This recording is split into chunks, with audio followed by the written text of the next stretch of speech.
Elle arrive, en limousine. » Les invités restèrent figés lorsque la porte de la voiture blanche s'ouvrit et qu'une femme élégante en descendit.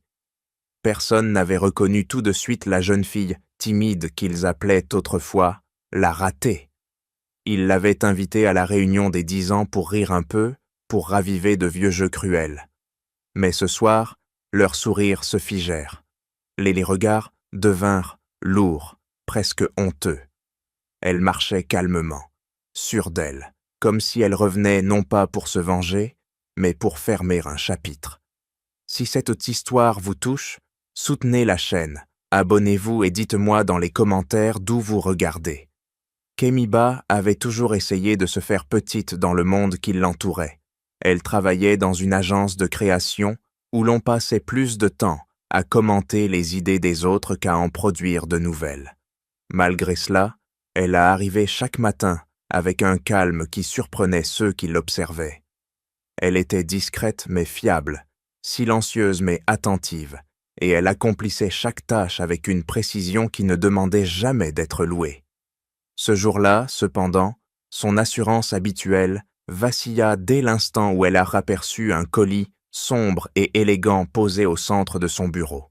Elle resta immobile quelques secondes, car elle savait que personne ne lui envoyait ce genre d'attention. Ses collègues levèrent sommer la tête presque simultanément, comme si l'arrivée de la boîte avait soudainement donné à la pièce une raison de s'intéresser à elle. Kemi sentit le poids de leurs regards, mais décida de ne pas laisser l'inquiétude la paralyser. Elle prit une inspiration lente, puis saisit la boîte.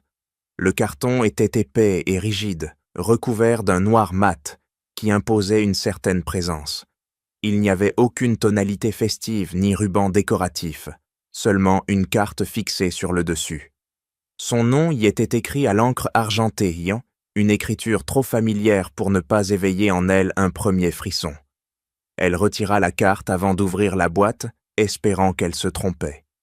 Hélas, l'espoir qu'elle avait tenu entre les doigts se dispersa dès qu'elle lut les premières lignes du carton. Il s'agissait d'une invitation à la réunion des anciens élèves, le 10e anniversaire, le genre d'événement auquel Kemi n'aurait jamais imaginé être conviée, et encore moins de cette manière. Elle ne sut pas si elle devait rire ou trembler. Puis, elle aperçut l'objet placé juste en dessous, un petit enregistreur déjà activé. Elle hésita, mais son instinct la poussa à appuyer sur le bouton. Les voix surgirent si clairement que son cœur se contracta. « Tu crois qu'elle viendra habillée comme une mendiante, comme avant ?» lança une voix féminine qu'elle reconnut aussitôt, Camille Roche. « Elle portera sûrement quelque chose récupéré dans une boîte à dons, » ajouta une autre, Inès Morel, avec un rire bref et tranchant. Puis la voix qui la frappa le plus tomba comme un coup asséné sans avertissement, celle de Louis Marchand, la seule personne qui avait semblé s'intéresser un jour à elle. On verra si elle a réussi à changer, j'en doute. Chaque syllabe ouvrait une porte qu'elle croyait verrouillée depuis longtemps. Elle revit les couloirs où elle avançait tête baissée, les chuchotements, les vidéos enregistrées de par moquerie, et la sensation étouffante d'être une cible commode pour des gens qui avaient dit besoin de se sentir supérieurs à quelqu'un. Elle avait travaillé des années à enterrer ses souvenirs, mais les voix les ramenaient avec une précision brutale. Ses doigts tremblaient légèrement lorsqu'elle prit la carte accompagnant l'invitation. Une phrase écrite à la main occupait le bas de la page. « On espère que tu viendras. Tout le monde a hâte de voir la nouvelle version de toi. » Le sarcasme était évident. Il n'avait pas changé. Il pensait encore qu'elle serait assez naïve pour se présenter, en espérant être acceptée. Il s'attendait à retrouver celle qu'ils avaient brisée, celle qui ne protestait jamais, celle qui encaissait tout sans un mot. Kemi referma la boîte avec un calme inattendu. Sa poitrine brûlait, mais ses yeux restaient secs. Elle comprit soudain que la douleur qu'elle ressentait n'était pas le signe d'une défaite, c'était le signe d'une limite franchie. Elle avait supporté assez de mépris pour une vie entière. Cette fois, Elle ne tournerait pas le dos. Elle n'avait pas besoin de revanche, seulement de vérité. Elle sentit quelque chose se redresser en elle, une force qu'elle n'avait jamais revendiquée, mais qui avait toujours existé. Elle repoussa doucement la boîte, se leva, puis ramassa son sac. Les regards curieux la suivirent, mais elle n'y prêta aucune attention. Elle n'avait pas honte. Les voix du passé l'avaient blessée, mais elles avaient aussi ravivé un courage qu'elle n'aurait jamais imaginé trouver en elle. En quittant l'agence, elle se répéta une dernière fois ce qu'elle venait de comprendre. Elle n'irait pas à cette réunion pour plaire ou démontrer quoi que ce soit. Elle n'irait pas pour corriger l'image que les autres avaient d'elle. Elle y irait parce que, pour la première fois de sa vie, elle voulait affronter les ombres qui l'avaient poursuivie trop longtemps. Elle murmura alors, dans un souffle qui n'appartenait qu'à elle, « Je vais y aller, pas pour eux, pour moi. » Et avec ces mots, Kemiba fit le premier pas vers une version d'elle-même qu'aucune humiliation ne pourrait plus jamais atteindre. En quittant l'agence, Kemi sentait encore le poids d'orquet de la boîte noire dans son sac, comme si l'objet cherchait à s'imposer dans chaque pas qu'elle faisait. Elle voulait l'oublier pour quelques minutes, mais les voix enregistrées continuèrent de tourner dans sa tête. Elle inspira profondément pour retrouver son calme, avant d'atteindre le bas du grand escalier de l'immeuble. Pourtant, là où elle s'attendait à voir la rue presque vide, elle aperçut un homme immobile, vêtu d'un costume gris sobre et parfaitement ajusté.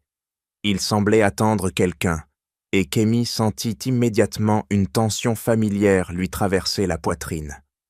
Lorsque son regard croisa celui de l'homme, il s'avança d'un pas mesuré. Son expression était polie mais ferme, comme s'il portait une nouvelle lourde qu'il ne pouvait pas retarder davantage. « Madame Ba » demanda-t-il d'une voix posée.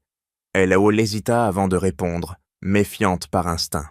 « Oui, c'est moi. » Il inclina légèrement la tête. « Je m'appelle Aurélien d'Arc. Je suis représentant légal d'une succession qui vous concerne directement. J'aurai besoin d'un moment avec vous, si vous l'acceptez. » Kemi resta figée. Une succession? Elle n'avait aucun parent assez proche pour lui laisser quoi que ce soit. L'idée même semblait absurde. Elle chercha une raison logique, mais aucune ne lui vint. Aurélien, voyant son trouble, ajouta doucement. « Je comprends que ce soit inattendu. Nous pourrions parler dans un endroit tranquille, si vous préférez. » Son calme et sa maîtrise ne ressemblaient en rien aux démarcheurs ou aux inconnus insistants qu'elle avait déjà croisés. Quelque chose dans son attitude inspirait prudence mais pas danger. Elle finit par acquiescer d'un signe de tête. Quelques 2 minutes plus tard, ils s'installèrent dans un petit café au coin de la rue. Kemi observait l'homme qui lui faisait face. Il paraissait plus jeune que ce qu'elle avait d'abord imaginé, peut-être à peine plus âgé qu'elle, mais son regard déterminé donnait l'impression d'une longue expérience. « Je vais aller droit au but », commença-t-il en ouvrant un dossier épais. « Je représente les intérêts de Madame Élodie Sarraut. Vous vous souvenez peut-être d'elle. Le nom la frappa immédiatement. Elle ne l'avait pas prononcé depuis des années, mais il resta gravé dans un coin lumineux de sa mémoire.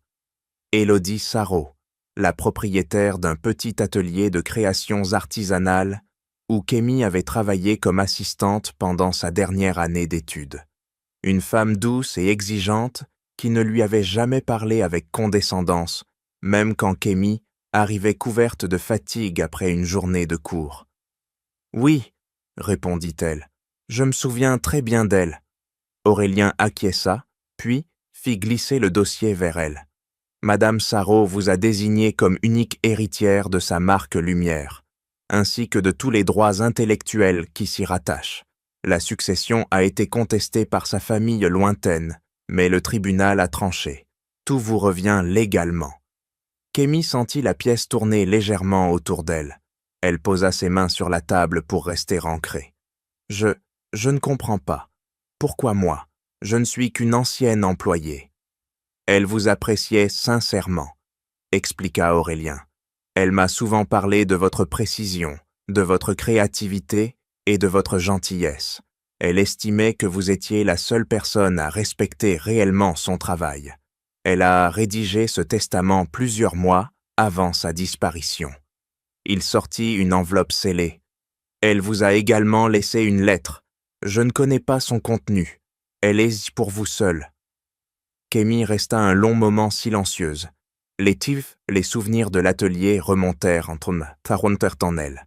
L'odeur des huiles essentielles, les après-midi à étiqueter des flacons, les conseils d'Élodie.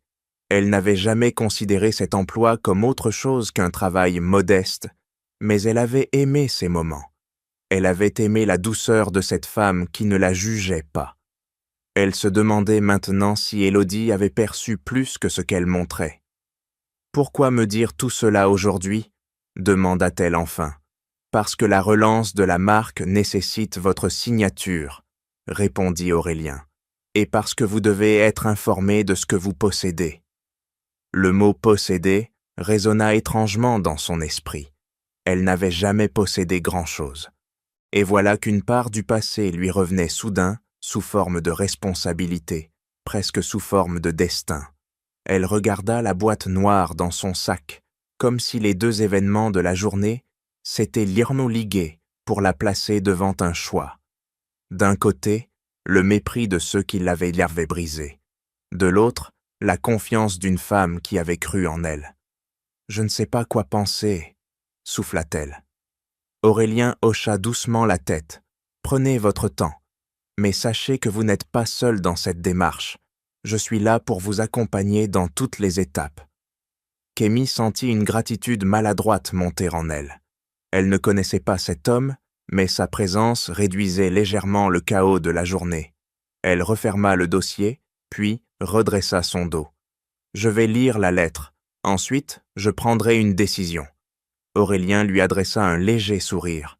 « C'est tout ce que je vous demande. » En sortant du café, Kémy marchait avec une conscience étrange de sa propre histoire.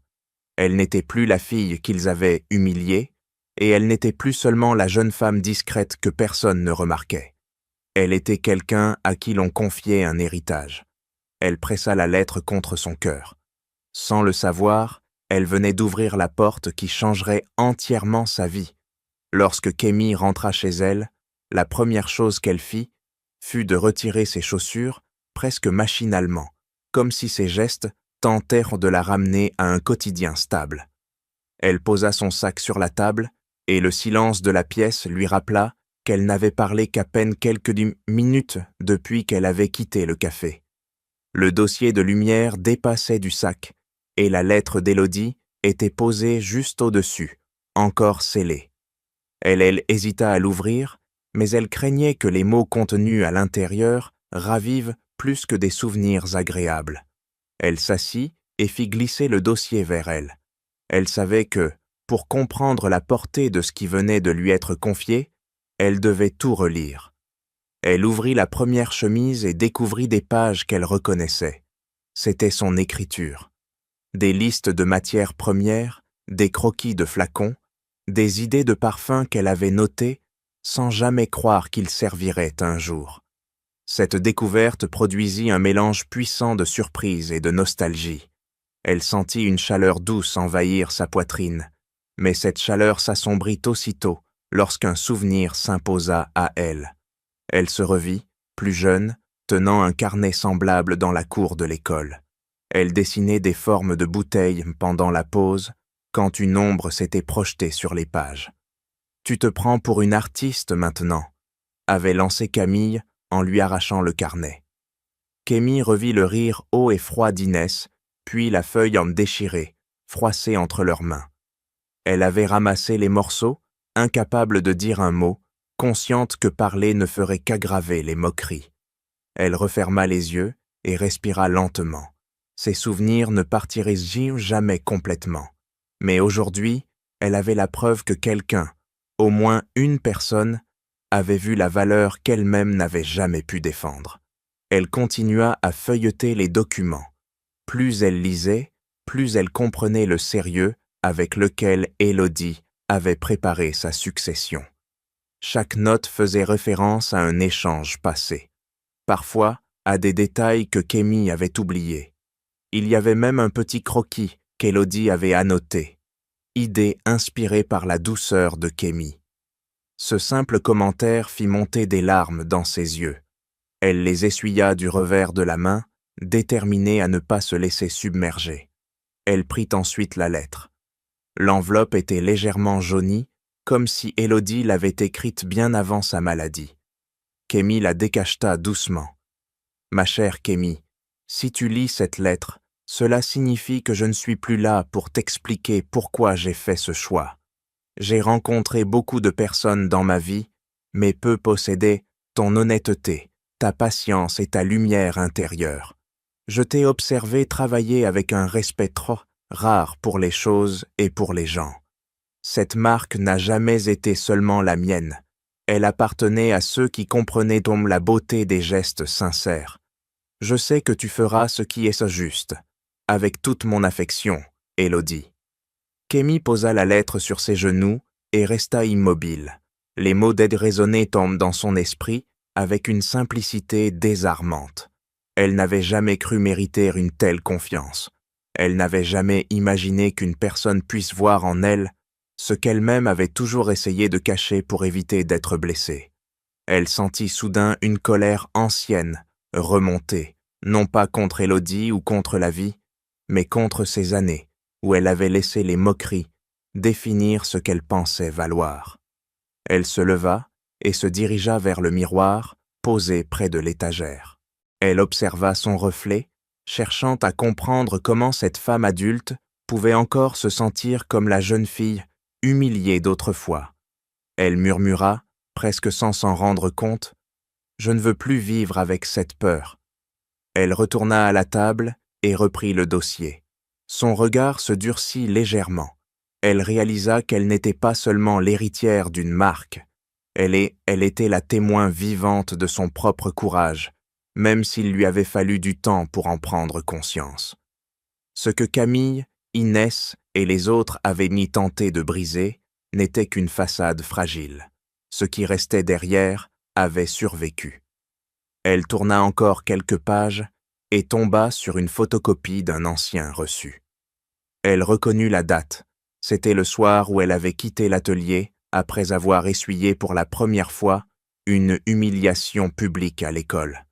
Elle avait travaillé en silence, espérant que les gestes répétitifs atténueraient la douleur. Élodie avait remarqué son visage rougi, mais n'avait posé aucune question. À la place, elle lui avait glissé un thé chaud en disant simplement « Tu n'as rien à prouver aux autres, seulement à toi-même. » Kémy sentit son cœur se serrer. C'était peut-être la première fois, dans sa jeunesse, où quelqu'un l'avait vue sans jugement. Elle referma doucement le dossier, consciente que les décisions qu'elle prendrait auraient un impact bien plus grand que ce qu'elle l'imaginait. Elle comprenait désormais pourquoi l'invitation au rassemblement avait réveillé tant de blessures. Mais elle comprenait aussi qu'elle n'était plus obligée de vivre dans ses blessures. Elle se leva, puis rangea soigneusement le dossier et la lettre. Elle sentit une clarté nouvelle dans son esprit. Elle voulait affronter son passé, mais elle voulait surtout protéger ce que l'avenir lui offrait. Elle ne savait pas encore tout ce que Lumière représentait, mais elle savait qu'elle avait enfin une raison de se tenir droite. Ce soir-là, Kémy Bah réalisa que la réunion des anciens élèves ne serait pas seulement un retour en arrière. Ce serait un choix, celui de ne plus laisser personne lui dire qui elle devait être. Le soir de la réunion approchait et Kémy sentit une légère tension lui parcourir les bras lorsqu'elle ajusta pour la dernière fois les plis de sa robe couleur crème. Elle avait longuement hésité avant de choisir cette tenue, car elle ne voulait pas donner l'impression de chercher l'admiration ou la revanche. Elle voulait simplement apparaître comme la femme qu'elle était devenue. Elle lissa le tissu avec un soin précis, puis respira profondément. Son reflet lui renvoya l'image d'une personne qu'elle n'aurait jamais imaginé voir 10 ans plus tôt. Lorsque la limousine arriva devant chez elle, elle fut surprise par la douceur du conducteur, un homme âgé du nom de Monsieur Delmas, qui lui ouvrit la porte avec un respect auquel elle n'était pas habituée. Il n'avait aucun lien particulier avec elle, Mais son attitude tranquille l'aida à calmer son cœur qui battait trop vite. « Vous êtes prête, madame » demanda-t-il. Elle hocha la tête. « Oui, merci. » Le trajet se déroula dans un silence presque solennel, seulement ponctué par les pensées agitées de Kémy. Elle se demanda si elle avait fait le bon choix en venant. Les visages de Camille et d'Inès lui revinrent en mémoire avec une précision presque douloureuse. Elle tenta de se concentrer sur ce qu'Élodie avait écrit dans sa lettre, espérant y trouver un ancrage. La limousine s'arrêta finalement devant le lieu de la réunion, et Kémy sentit son estomac se serrer malgré elle. Les lumières illuminaient de l'entrée, et des groupes d'anciens élèves discutaient déjà sur les marches. Certains riaient d'un ton exagéré, d'autres comparaient leur carrière ou leurs accomplissements. Ils semblaient être trop occupés pour remarquer l'arrivée d'un véhicule aussi imposant. Pourtant, lorsque M. Delmas ouvrit la porte et dès que Kémy posa un pied à terre, un silence inattendu traversa la foule. Sa robe crème épousait ses mouvements avec élégance, et ses cheveux légèrement ondulés retombaient d'omis sur ses épaules avec une simplicité travaillée. Elle avançait sans hésitation mais sans arrogance. Sa posture exprimait une forme de sérénité qu'elle avait mis des années à construire. Elle n'était pas venue pour être admirée. Elle était venue pour tenir tête à ce qui l'avait détruite autrefois. La première réaction vint d'un petit groupe près de l'entrée. Une jeune femme aux yeux brillants de curiosité chuchota à sa voisine « C'est elle, non? Kémy Bah ?» La voisine hocha la tête. « Je ne l'aurais jamais reconnue. » Puis un éclat de voix plus aigu coupa les murmures. Camille Roche venait d'entrer dans le halo des lumières. Elle portait une robe scintillante, un sourire trop large pour être sincère, et un verre déjà vide dans la main. Quand elle aperçut Kémy, son sourire se figea. Ses doigts se crispèrent autour de la tige du verre. « Non, ce n'est pas possible, » souffla-t-elle. Inès Morel apparut derrière elle, tout en pose maîtrisée, tenant son téléphone comme une extension naturelle de sa main. Ses yeux s'arrondirent lorsqu'elle vit Kémy. « Elle est venue en limousine ?» dit-elle en riant nerveusement. « Qui aurait cru ça ?» Le rire forcé d'Inès résonna un peu trop fort. Plusieurs anciens élèves se retournèrent, mal à l'aise. Le contraste entre la prestance tranquille de Kémy et le ton moqueur d'Inès créait une tension que tout le monde percevait sans oser la commenter. Kémy continua d'avancer, son regard glissant sur les visages sans s'y attarder. Elle ne cherchait pas à provoquer qui que ce soit. Elle voulait simplement entrer, être présente, vivre ce moment sans fuir. Cependant, elle sentit son souffle se suspendre lorsqu'elle aperçut une silhouette masculine qu'elle n'avait pas vue depuis longtemps. Louis Marchand. Il se tenait près de la porte, vêtu d'un costume bien coupé, l'air plus mature, mais toujours reconnaissable. Lorsqu'il remarqua Kémy, son expression changea immédiatement. Il sembla surpris, puis troublé, comme s'il se découvrait brusquement coupable de quelque chose qu'il avait cherché à oublier pendant des années. « Kémy » murmura-t-il. Elle ne répondit pas. Elle n'était pas sûre de pouvoir affronter sa voix sans sentir la douleur de ces silences passés remonter à la surface. Camille, réagissant à la présence de Louis, s'avança avec un sourire tremblant. « Regarde qui est là. On dirait que tout le monde peut changer, même elle. » Sa voix trahissait plus d'inquiétude que de mépris. Les gens autour cessèrent de parler. Le regard de Kémy croisa celui de Camille. Elle y lut une confusion nette, comme si Camille ne savait plus comment se positionner. Kémy ressentit une étrange sensation de distance, comme si les rôles s'étaient inversés, sans qu'elle aurait eu besoin de faire quoi que ce soit. Elle répondit calmement. « Bonsoir. » Simple, poli, irréprochable.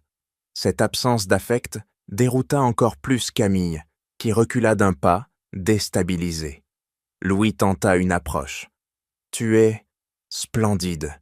Je suis content que tu sois venue. » Kémy sentit son cœur se serrer, mais elle se maîtrisa. « Merci. J'espère que la soirée sera agréable pour tout le monde. » Elle entra ensuite dans le hall principal, laissant derrière elle une foule figée. Certains admiraient son calme, d'autres ne savaient en plus quoi penser. Mais une chose était certaine, ce n'était pas la jeune fille, timide d'autrefois, qui venait d'arriver. C'était une femme sûre d'elle, prête à affronter ce qui l'attendait. À l'intérieur du hall, l'ambiance semblait légère, mais Kémy sentit rapidement que cette légèreté n'était qu'une façade. Les conversations paraissaient animées, les rires résonnaient entre les murs décorés, mais derrière ces sourires se cachaient des regards insistants. Beaucoup avaient entendu son nom chuchoter dans l'entrée.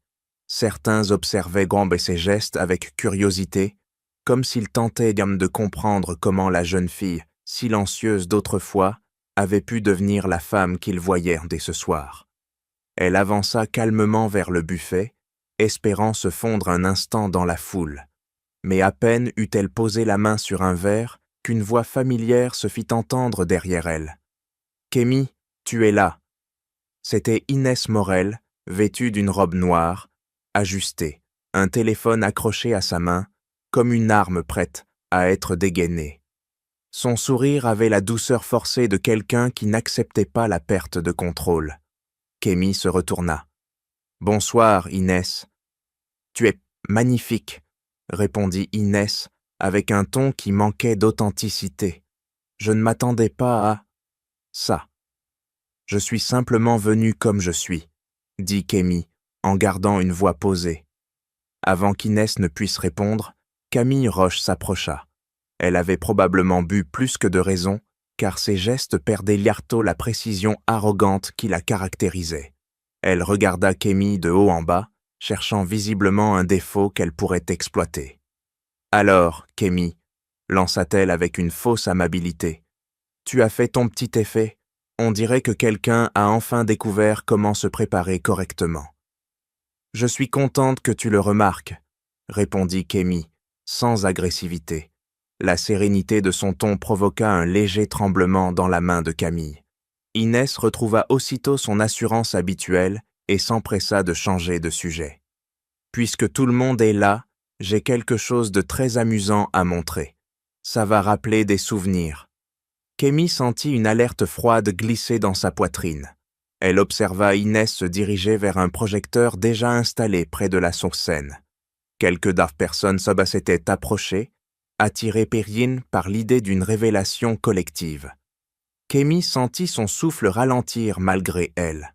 « Tu vas aimer, » affirma Inès en appuyant sur l'écran de son téléphone pour lancer la vidéo. Les premières 2 secondes furent confuses, mais Kémy reconnut aussitôt la cour du lycée. Le bruit d'un bourdonnement monta à ses oreilles. Elle vit la jeune fille qu'elle avait été, assise sur un banc, les mains serrées contre son sac, le regard fuyant. Elle se vit être encerclée par Camille, Inès et d'autres élèves. Elle vit leurs sourires méchants, leurs gestes impatients. Elle vit Camille saisir son carnet et le jeter au sol. Puis, elle se vit tomber. La chute était rapide, mais le moment semblait durer une éternité. Les rires éclatèrent dans la vidéo, et certains invités du présent laissèrent échapper un sourire mal placé avant de réaliser quelle cruauté ils contemplaient. Une chaleur écrasante monta dans la gorge de Kémy. Elle voulut bouger, mais ses jambes restaient ancrées dans nos sols. Le monde autour d'elle rétrécissait à mesure que les images se succédaient. La vulnérabilité de son passé revenait l'envelopper comme un manteau glacé qu'elle croyait avoir brûlé. Camille croisa les bras, satisfaite. C'était un grand moment. Dommage que tu n'aies jamais appris à te défendre. Un brouhaha discret parcourut le public, partagé entre la gêne et la fascination. Certains détournaient jamais déjà les yeux. D'autres observaient Kémy avec une forme de honte silencieuse, comme s'ils ne savaient plus où se positionner. Kémy respira profondément. Elle sentit son cœur se serrer, mais elle ne voulait pas fléchir. Elle avança lentement vers l'écran et déclara d'une voix claire. « Tais-toi, Inès, éteins ça. » Le ton de Kémy surprit la salle entière. Il n'y avait ni colère excessive, ni faiblesse. Il n'y avait qu'une certitude calme et douloureuse. Inès hésita, déstabilisée. C'était juste pour rire. Pour rire, répéta Kémy. Elle se tourna vers le public. Vous riez encore? Le silence tomba comme une chape lourde. Kémy inspira, puis poursuivit. Je ne suis pas honteuse de ce que vous voyez, mais ceux qui ont fait cela devraient avoir honte. Ce que vous appelez un souvenir amusant a été une humiliation que j'ai portée pendant des années. Camille Sadelet tenta de répondre, mais cette fois, sa voix trembla. Tu te prends pour qui? Pour quelqu'un qui n'a plus peur de vous, dit Kémy doucement. Le public resta immobile. Certains hochèrent sec la tête d'un air coupable. D'autres se sentaient soudain mal à l'aise d'avoir été complices d'un système qu'ils n'avaient jamais remis en question. Louis Marchand s'avança finalement. Son visage exprimait un mélange de regret et de désolation. « Kémy, je suis désolée. Je n'aurais jamais dû me taire. » Elle soutint son regard. Elle ne prononça aucune parole de reproche, mais l'absence de réponse parlait d'elle-même. Elle n'attendait plus son explication. Elle attendait seulement de reprendre le contrôle de sa propre histoire. Elle se tourna ensuite vers Inès. « Éteins cette vidéo. » Inès s'exécuta, incapable de supporter les regards dirigés vers elle. Il ne restait que le silence, brisé par le souffle maîtrisé de Kémy. Et dans ce silence, elle venait de récupérer ce que la vidéo tentait de lui voler. Sa dignité. Lorsque la vidéo fut enfin éteinte, un malaise lourd s'installa dans la salle. Les invités, qui quelques minutes plus tôt riaient et bavardaient sans retenue, évitaient à présent de croiser le regard de Kémy. Elle resta immobile un court instant, tentant de calmer les battements rapides de son cœur. Elle avait parlé avec force, et pourtant son corps tremblait encore de l'intérieur. Elle inspira longuement et s'apprêtait à quitter le centre de la pièce lorsque les portes du hall s'ouvrirent. De nouveau.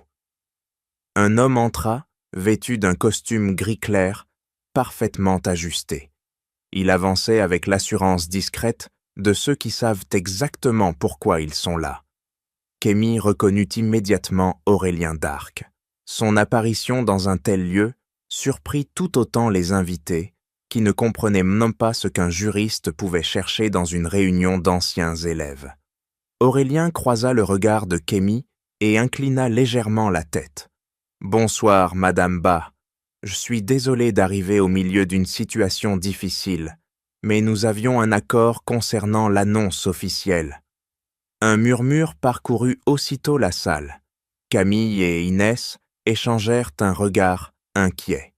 Elles savaient pire qu'un élément qu'elles ne maîtrisaient pas venait d'entrer dans la pièce.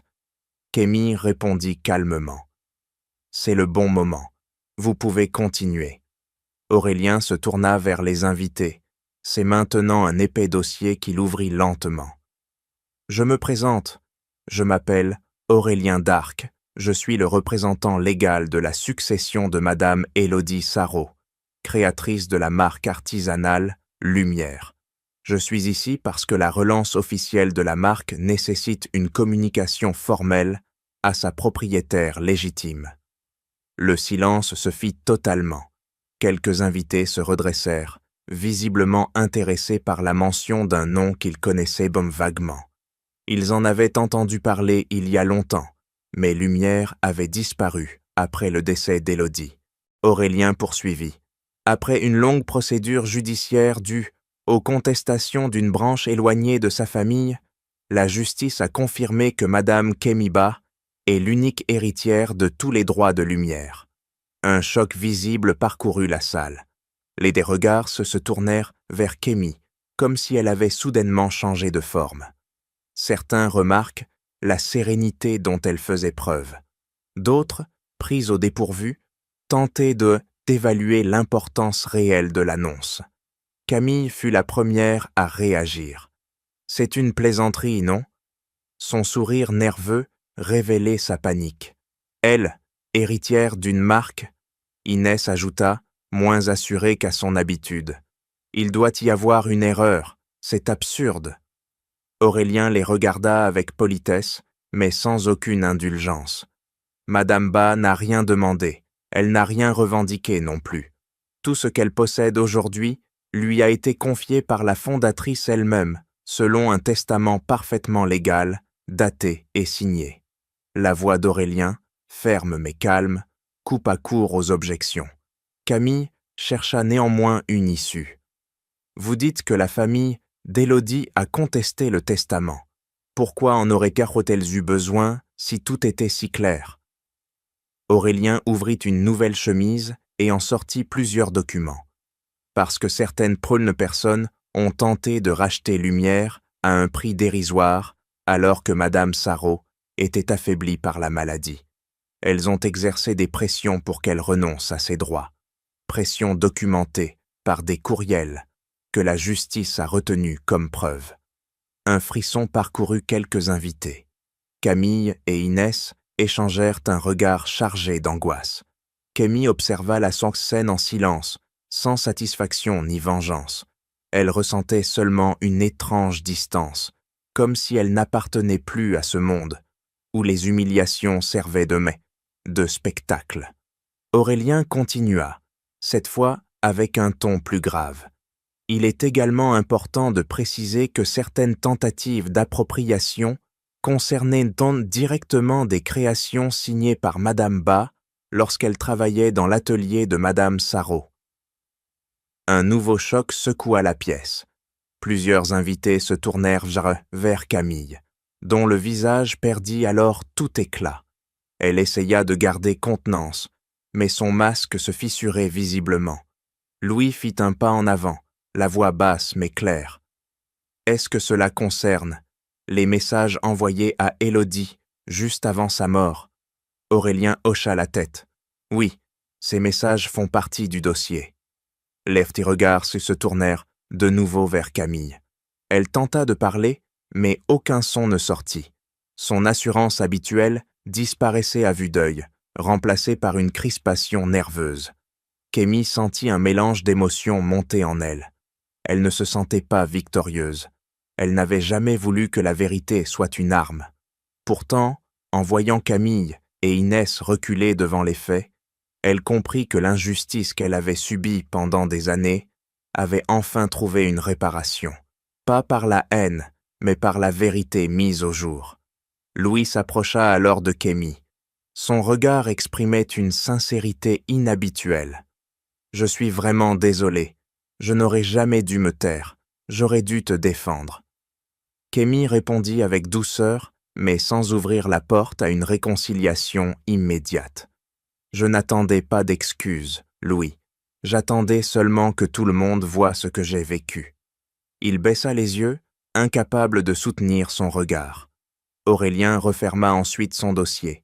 « Je tenais simplement à informer Madame Ba et les personnes de présentes. Lumière sera relancée prochainement. Madame Ba décidera des prochaines étapes. » Une vague de murmures parcourut la salle. Cette fois, cependant, Camille n'avait plus peur des chuchotements. Il n'avait plus le pouvoir de la blesser. Ce chapitre de sa vie venait de changer.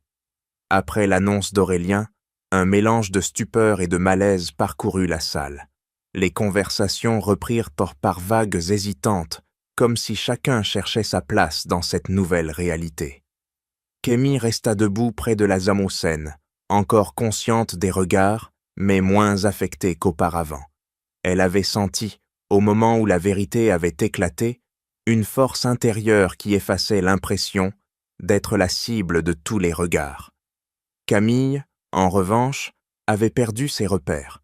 Son visage était pâle, presque livide, et elle jetait des regards rapides autour d'elle, espérant trouver un soutien qui ne venait pas.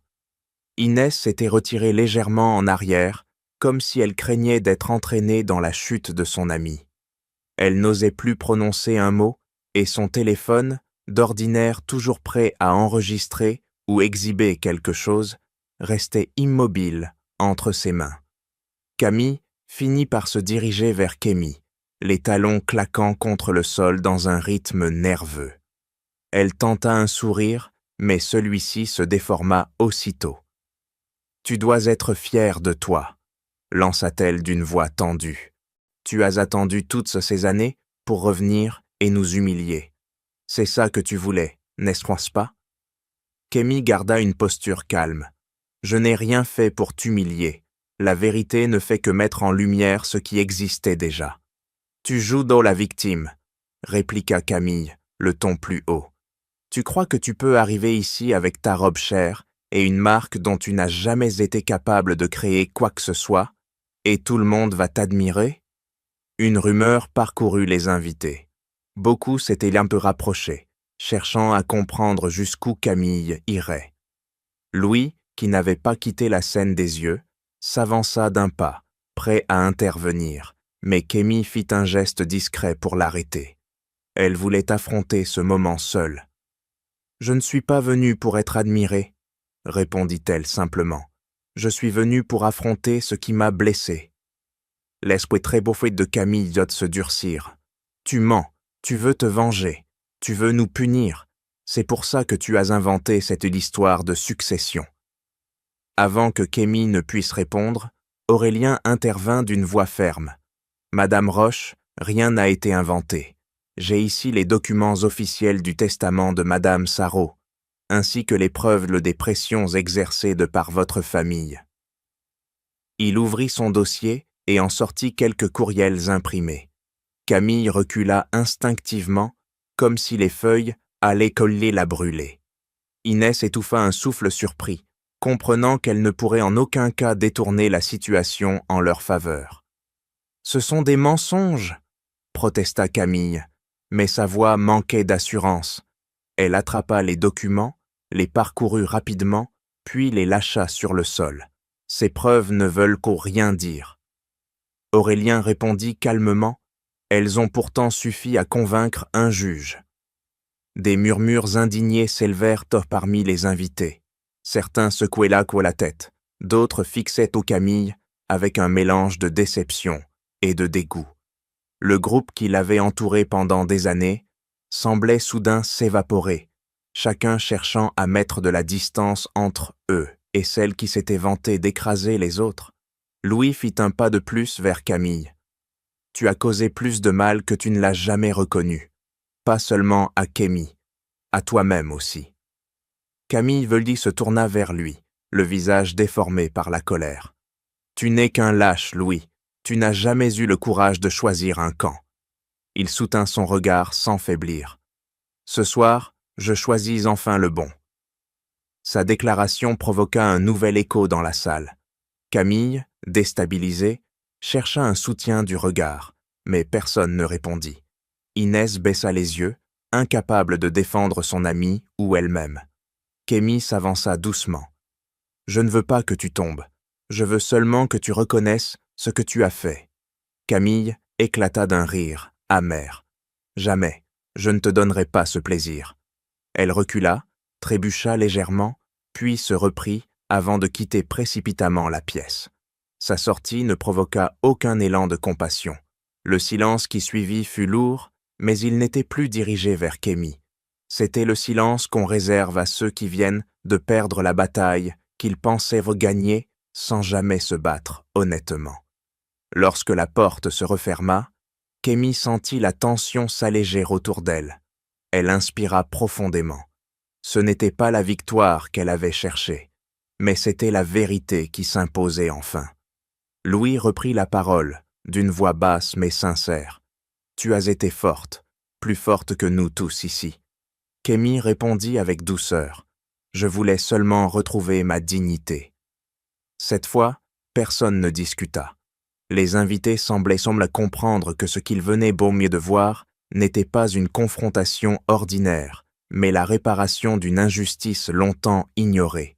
Et dans ce moment suspendu, Kémy comprit qu'elle venait d'éteindre définitivement une partie de son passé. Lorsque la porte se referma derrière Camille, un souffle discret parcourut la salle. Le silence demeura quelques instants, comme si tous attendaient à moins que quelqu'un prenne la parole. Pourtant, personne ne bougea. Kémy resta immobile, ses mains légèrement tremblantes, mais le regard ferme. La scène venait de changer définitivement. Ceux qui s'étaient bien moqués d'elle, autrefois, savaient maintenant que la femme qui se tenait devant eux n'était plus celle qu'ils avaient blessée. Elle tourna la tête et aperçut Aurélien, encore debout près de la sourcine. Il lui adressa un signe de tête respectueux, comme pour reconnaître le courage dont elle venait de faire preuve. Il referma son dossier et s'approcha d'elle. « Vous avez été remarquable, » dit-il avec une voix douce. « Madame Sarraud aurait été fière de vous. » Kémy sentit une chaleur étrange lui monter dans la poitrine. « Je ne sais pas si j'ai été remarquable. J'ai simplement voulu protéger ce qui restait de moi. »« Vous avez protégé bien plus que cela, » répondit Aurélien. « Vous avez défendu la mémoire de celle qui croyait en vous. » Elle hocha lentement la tête. L'évocation d'Élodie fit naître une pointe de nostalgie, mais aussi une forme de détermination nouvelle. Elle ne voulait plus laisser son passé dicter sa vie. Louis s'avança timidement. Il semblait incertain, comme un enfant qui craint d'être repoussé. « Kémy, je ne sais pas si j'ai le droit de te parler, après tout cela, mais je voudrais au moins te dire que je te respecte. Je sais que mes excuses ne répareront pas le passé. » Kémy croisa son regard sans dureté. Elle ne voulait pas prolonger la rancœur. « Merci, Louis. Tu reconnais ce qui s'est passé, et c'est déjà beaucoup.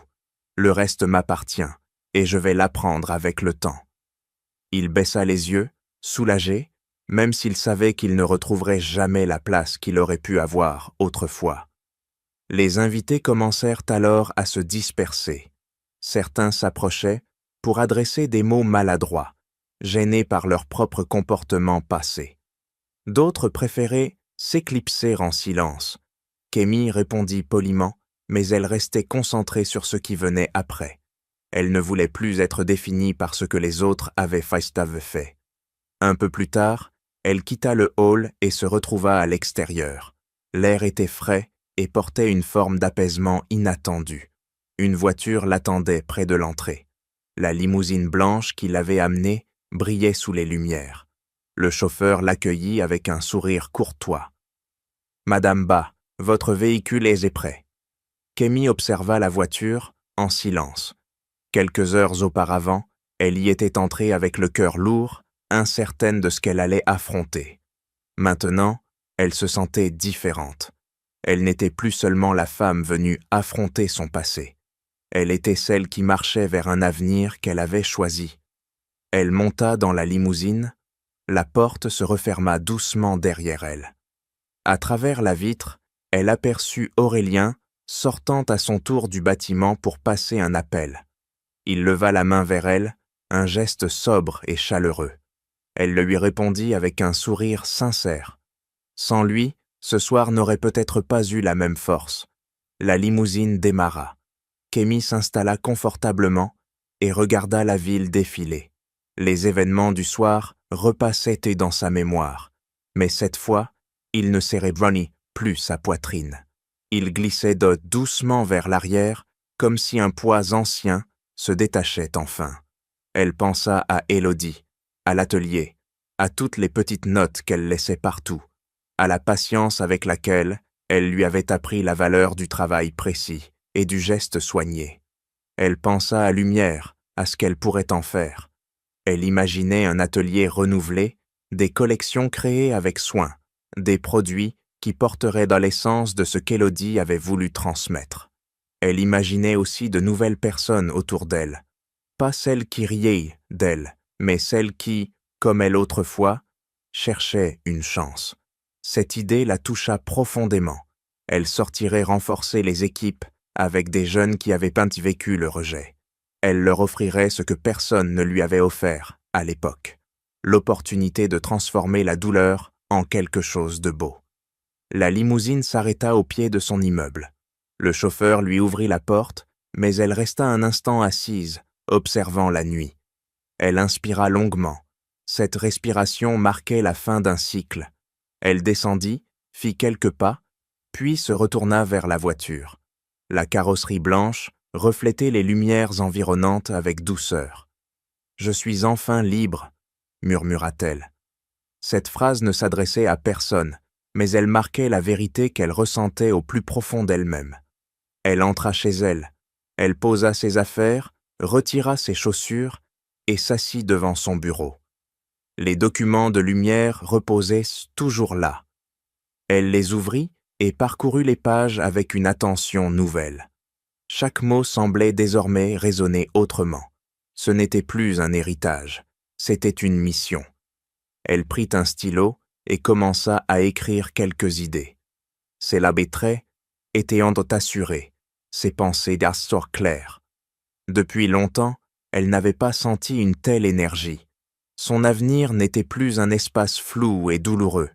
Il devenait un terrain solide, éclairé par sa propre volonté. Ce soir-là, Kémy comprit que la victoire ne se trouvait pas dans l'humiliation de ceux qui lui avaient dit fait du mal. Elle se trouvait dans la liberté qu'elle venait de reconquérir et dans la lumière qu'elle choisirait désormais de porter.